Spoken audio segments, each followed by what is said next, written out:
WSKY SkyRock Talk Radio, where the rock don't stop. A-Town, we're on the air, and I'm your host. I am the voice behind the rock. I am Rockin Rog, and we're starting a profiling limousine ride, jet flying and wheeling, dealing like no man can. So lock it in and rip the knob off of it.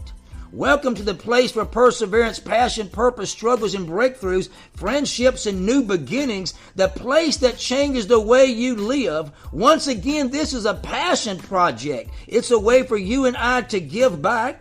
We've been diving into setbacks that were really setups for major success stories, and we have found people, incredible people, amazing people that are exactly like you and like me, but they've done a few things a little bit differently, a little bit longer, and that's what's made them amazing. But remember, you and I, we're only one small decision away from our next success story. This is Season 1, Episode 9. Thank you for joining us. Thank you for the feedback, the words of encouragement. If you haven't already subscribed to our YouTube channel, take a moment, make sure your profile is public, subscribe to our YouTube channel, and what we will do, what SkyRock Talk Radio will do, is we'll return the favor by subscribing to your channel so we can keep up with what you're doing as soon as you upload a video. We can also be heard on Spotify and Anchor. Thank you, Spotify. Thank you, Anchor.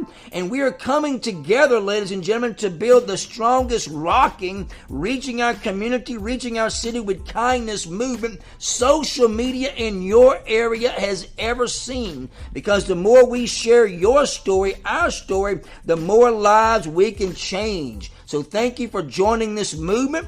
Thank you for joining our Facebook group, WSKY SkyRock Talk Radio. Hit us up on our website, skyrocktalkradio.com, and show some love by clicking that support link on our website. And always remember, every dollar counts towards spreading kindness throughout our city.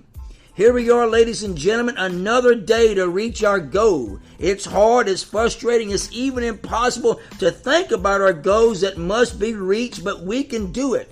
We didn't come this far to only come this far. Let me say that a different way. We've come too far to only come this far.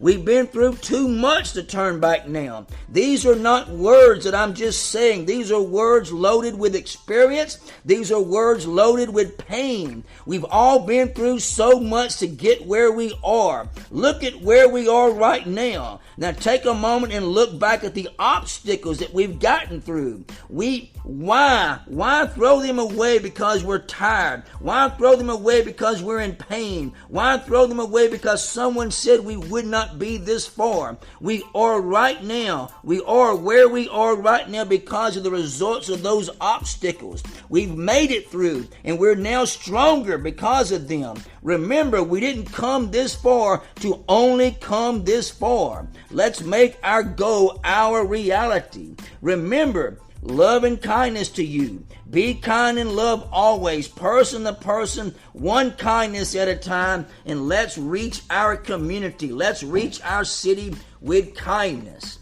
Let me introduce to everyone a person who can speak to us about reaching goals, about pain, about obstacles, about not walking away because he's tired, not walking away because of pain, not walking away because someone said he wouldn't make it any further. I'm talking about the owner of Xtreme Tree Service, the owner of Xtreme Clean, a politician for the town of Ball, Louisiana, an entrepreneur, Marc Mercer. Welcome, Marc. Thank you. Let me start from the very beginning. Take us back. You graduated from Tauga High School. Then what? How did you get where you are right now?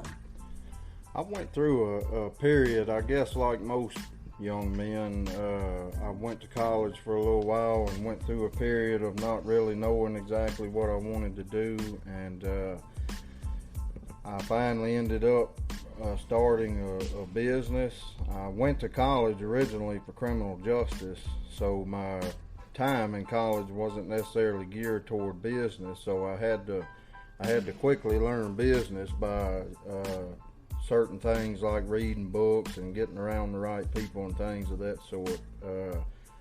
But ever since then has been wonderful. You know, it was just a particular time in my life where I decided that I didn't want to wake up 30 years from now and be where I was at. I wanted to accomplish some things. I had some goals in mind, and it's been quite a journey, and here we are. Now, what are some obstacles or what are some setbacks that you had to overcome to even start a business?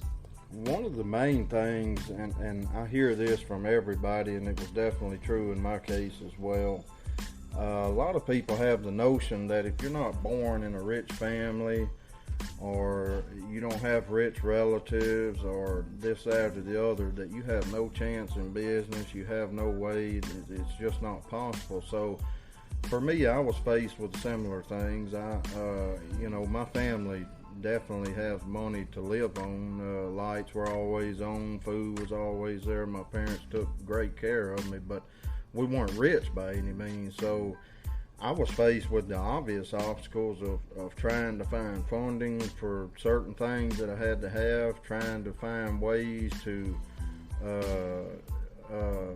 obtain certain equipment that I had to have, and all of the things that go with it. So one of the ways I combated that was just trying to capitalize on the things that people can do for free.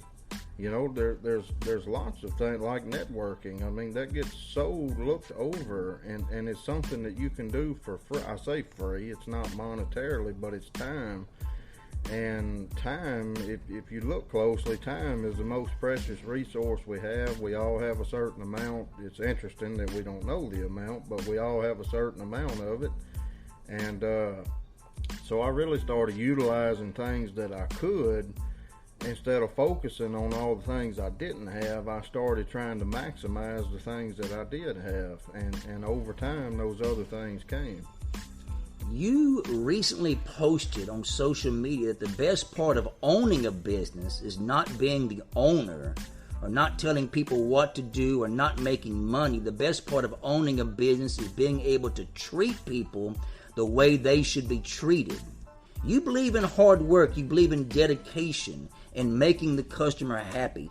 Take a moment and talk about that. Well, I'm glad you brought that up. That was a good while back, so it shows me you done some homework. But I really meant that. The thing I love most about being in business is being able to impact people's lives. It's not about money. I don't have any because I constantly give it away. It's not about a title. It's not about claiming that you own something. It's about being in a unique position to really impact people's lives, the lives of my employees, the lives of people around me, the lives of my customers. And business functions well when the employee is taken care of and treated correctly, when the customer is taken care of and treated correctly. If there's a customer we've had a few, we're not perfect. If there's a customer that's not happy with something, they know for a fact that I'm going to take care of them. We're going to go back and back and back until we get it right, until we make them happy. There's an old saying that you can't please everyone. And while that's true, the other side of that coin is a lot of people use that as an excuse to not really, really work hard at pleasing people. And I stress that with my employees when we have team meetings and we discuss things like that. It's not accepted around here. We don't expect perfection because, I'm a Christian. I know that that's not going to happen, but we do expect and hold each other accountable to a high standard of trying to do what we're here to do, and that's what we do. But I do want to emphasize again that the best part of owning a business is just another unique way of really impacting people. I love Xtreme Tree Service. I love Xtreme Clean. I'm all about those things, but my primary focus is my employees and treating people right and doing the best that we can every day. You also posted that it's very important for anyone wanting to be a better person in general. You have to view criticism or advice in the right manner. If you can't accept honest criticism or advice, You have a long road ahead. Because you are a businessman and even a politician, take a moment and talk about those obstacles, those haters, those people that told you at one time that you would not make it where you are. Yeah, so that's another unique set of principles there. I mean, you have to, and nobody's perfect as this. It takes time, but you have to get to a point where you're able to view criticism in a really unique way. You're always, it's just kind of like sitting at home watching a football game and everybody knows what the quarterback done wrong. There's some truth to looking in on something and finding something, but the majority of the time it's haters and this and that. But you have people around you, mentors, family, people that care about you, and it should be not only should it happen, it should be expected to happen, that they will tell you something that they see that's not right, or maybe you should try this or try that, and the human reaction is to automatically be against that, be mad at it, not want to hear it.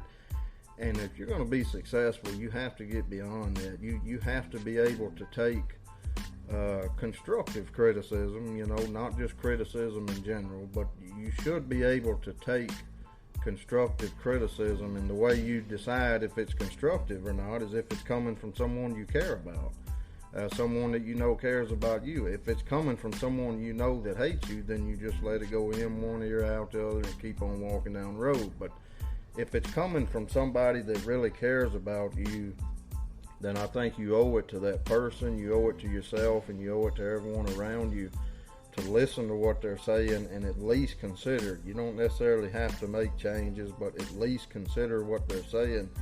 And if you will look at criticism as a way to grow and understand that anybody, myself included, where I am, I feel like I'm at first base.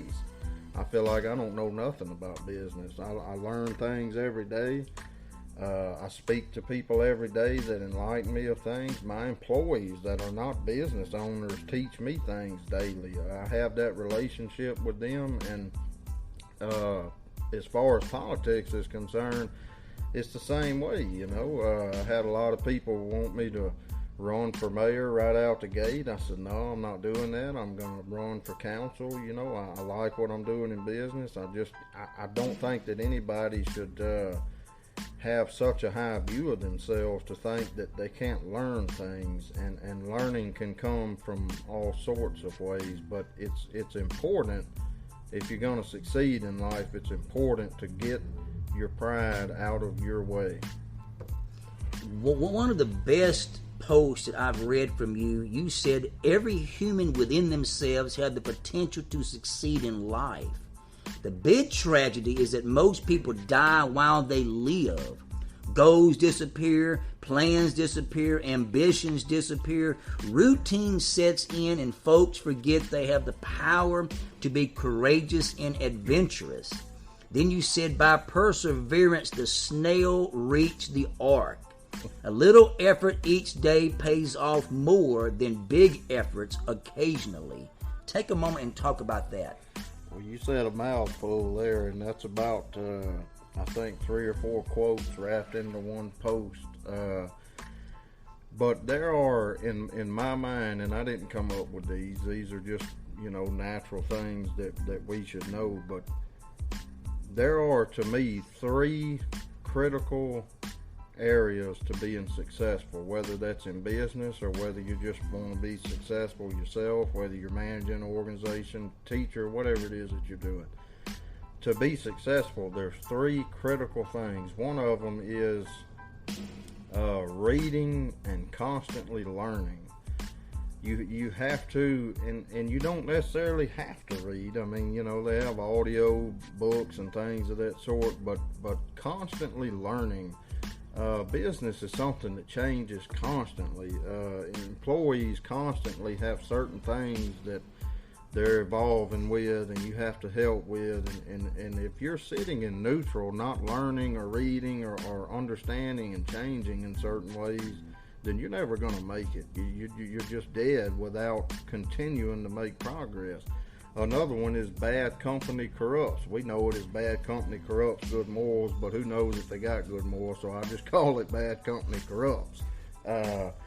You have to get rid of people around you that are holding you back, whether you know it or not. That's what they're doing. You have to get rid of these people. You don't have to be mean and arrogant and hateful or anything. I'm not saying that, but you have to actively participate in your future, and one of the ways to do that is by getting rid of people in your circle that are bad people, that are lazy people, that are people that are holding you back, not contributing. And that's one side of the coin. The other side of the coin is you have to replace those people. So you have to actively participate. It's what I call actively participate in your future, by not only removing certain people, but by replacing certain people. So find people out there that are on the trail that you're wanting to go down, that are older than you, that are wiser than you, some that are your age. Fill you up a circle of people that you know are on the road that you want to go down, and find these people. I guarantee you they're there. If I can do this, anybody can do it. I found people. People are there. People are willing. I have found that most people that are successful are willing to help other people. So that's one of them, and the other one is kind of unique that I think, paying attention to networking more than net worth. A lot of people focus too much on money, and if money is your goal, then it's not going to work. I mean, like the Bible says, the only goal of the rich is to just keep looking for more riches. You need to have a clear goal first, and the goal cannot be money. The goal has to be helping people, reaching people, networking, building a program, a flow of people. Networking is so easy.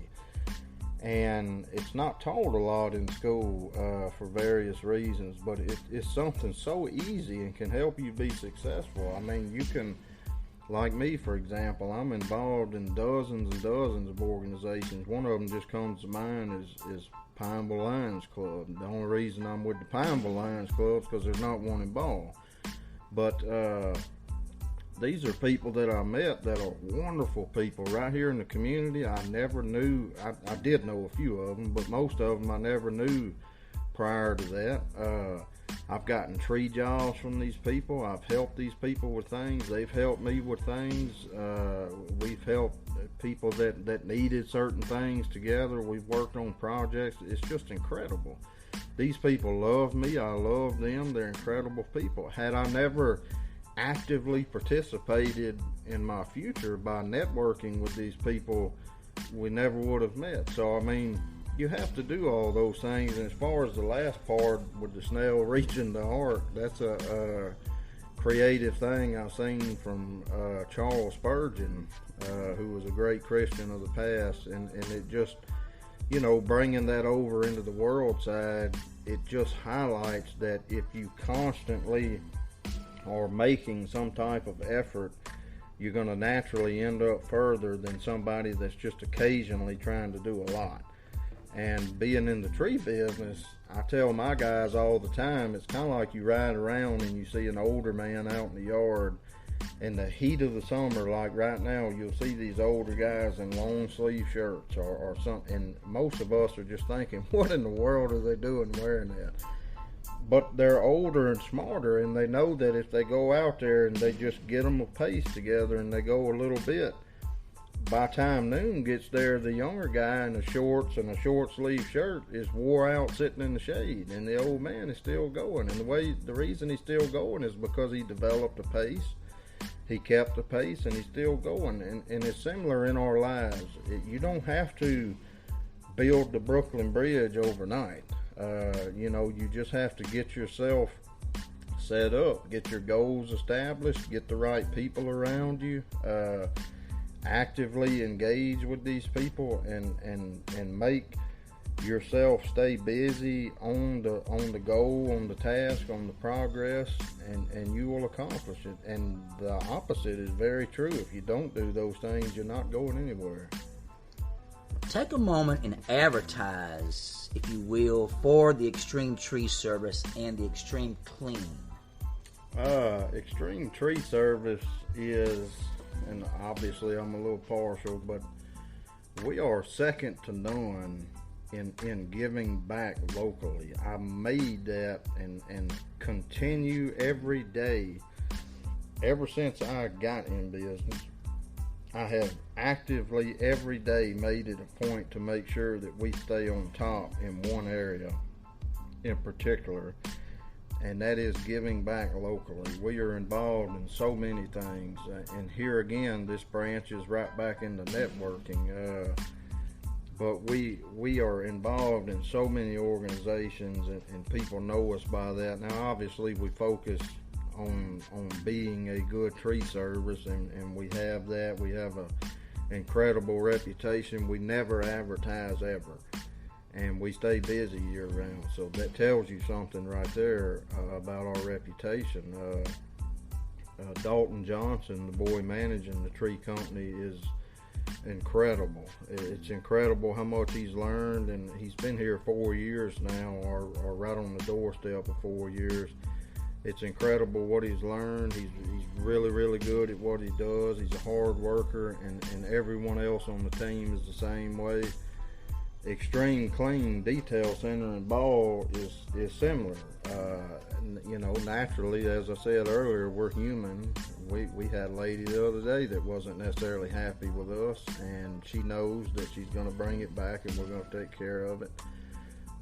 We have really put effort into continuing at Xtreme Clean the same reputation as Xtreme Tree Service, and I stress that with my guys all the time. If something is not right here, then it doesn't necessarily look good for my tree business if those people have never used us before. So it's important for my guys to do the best they can do here, just like they do at the tree service, because that's what's expected, and that's what customers and the community have come to expect from us. But the biggest takeaway of all this is these guys at both those businesses work hard.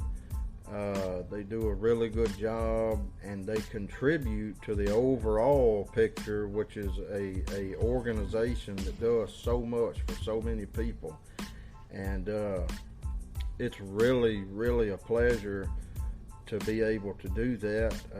God has blessed me to be able to do it. I have worked hard for sure. Don't take that the wrong way, but God is behind everything.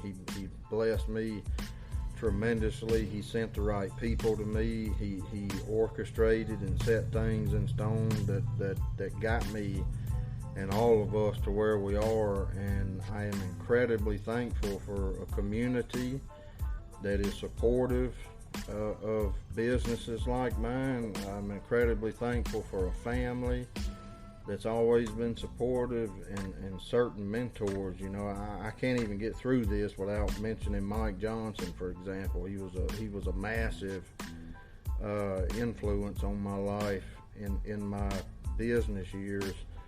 I wished I had known him a lot longer, but specifically in my business years, Mike Johnson has been a huge influence on me. It was one of those networking things that, I don't have much to contribute to him, and he had everything to contribute to me. And he took me under his wing, so to speak, and did that. And that's basically what I've been doing, finding people that I can help the same way he helped me, and it's incredible to see that cycle. I'm gonna give you the final word, and it's about what you're doing right now, and that's in politics. How did you move into politics, and what do you see the town of Ball needing now as you plan to rerun for office? Or what is your next political speech? I also know that the town of Ball is celebrating its 50th anniversary. Let's talk about that also. So I've always been involved as far as going to meetings and things. I've always been involved. I've been involved my whole life. I've been in other places, but I've never lived anywhere else. And I've always kind of had a heart for getting involved in politics for a number of reasons. One reason would be as another avenue to just simply reach more people, to help, to be involved in, to help. You know, we have a lot of people, most people don't know this. We have homeless people involved. We have hungry people involved that just simply can't afford a meal or don't have the means to be able to do it. So there's that side of being able to just be a good person and help people, and me having the means to do that from my business. And the other side is, you know, all of us are really concerned about our country, about our state and our communities. And I know that I have the ability in my hometown to help, and so I've done that. I ran for office for councilman, and I was elected, and have served my first term that's quickly coming to an end in the fall. And I don't believe in serving more than 2 terms in one seat. It's just a personal belief of mine, so I am going to run again to serve my second term in that seat. And there's a lot of speculation that maybe after that I'll run for mayor, but I don't know. I'm a businessman at heart, so maybe I'll just stay in business, or maybe I'll retire from business and think about it. I'm not sure, and I don't want to speculate about 5 or 6 years from now, but mostly it's about just being concerned for the future. You know, many of us are just devastated by what's going on in our community, and when you think of these things, the first thing you think of is at the federal level, and people don't understand. You know, we can stand here and bawl and holler about the White House all we want. I mean, we're not going to change anything there, figuratively speaking. So, but we can change things locally and at the parish level, and it's getting a little rough, but even at the state level. But locally, we have all in our means the ability to make changes locally. So that's where I am. That's what I'm doing. I kind of go back and forth in my mind. I don't want to rule it out completely, but I really don't have any big political ambitions beyond ball. I don't want to rule it out completely, but I don't really have any ambitions beyond ball. Ball is where my heart is. It's where I grew up, and I'm just trying to use my business skill and ability to try to help the town, and I've done that. We've made a lot of progress. We're investing. When I walked into office, it was full of negligence, and we were in the hole, and we pulled ourselves, not just me, there's another team of people there. We pulled ourselves out of all that mess from the past. We've made progress. We're fixing our sewer infrastructure, which will allow us to continue to grow for another 50 years. So we've made some major progress, and our 50-year celebration is kind of encompassing all that. We're going to have a big celebration. There's going to be activities, food trucks, and just a lot of fun for everybody. You can find that information on the Town of Ball Facebook page, or you can call the Town of Ball at 318-640-9605, and they'll give you the information over the phone.